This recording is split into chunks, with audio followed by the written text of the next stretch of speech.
Hello, I'm Tiffany Watson, Director of the Edward J. Lewis II Lawyers in the Classroom program. Thank you for joining us for the Lawyers in the Classroom program series. Today, we'll hear from Ms. Rossi, fifth grade teacher at Disney II Magnet School, about her partner teacher experience and why she partnered with the Lawyers in the Classroom program. Welcome, Ms. Rossi. Thank you. Thanks for having me. So last year was my first year at my current school, and the teacher whose position I was filling was actually our instructional coach who had worked with lawyers in the classroom in the past, which is how I heard about the program in the first place. But last year was a rough year for our kids. We were virtual until March and then hybrid through the end of the year. So Lawyers in the Classroom was a great way to kind of mix up what was happening in their virtual learning and re-engage them in the classroom in an exciting way. So there were 4 lessons. This year, we've only done 3 so far. So we've done the No Vehicles in the Park, Sacred Heart, and Rose's Sporting Goods. And those were lessons that they came prepared to teach. And I just facilitated as they led those lessons.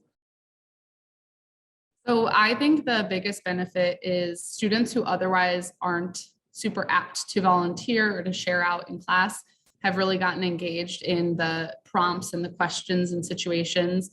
And sometimes it's the quietest kids who have the most thoughtful responses to some of the situations.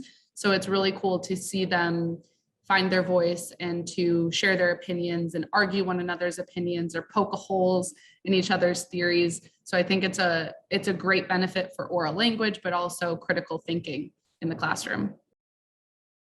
So I really have liked the Rose's Sporting Goods lesson, which is a lesson about a person who orders t-shirts and the design on the t-shirts goes wrong. And there's a lawsuit in civil court about who should, how they should remedy the problem. And my classes always have a very firm opinion about who's at fault and who should right that wrong and how it should be solved. And last year, again, I had not met my students in person yet when we did this lesson. And they kind of took it upon themselves to turn the lesson into a mock courtroom. And so there were kids pretending that they were the judges and witnesses and things like that. And the lawyers totally ran with it and let them be creative and share out their opinions in that kind of a setting. And that was my favorite memory of Lawyers in the Classroom. Well, thank you so much, Ms. Rossi, for sharing your thoughts and experiences. We're so happy that you're a part of the Lawyers in the Classroom program. To learn more about the Lawyers in the Classroom program, please go to www.chicagobar.org/chicagobar/LIC.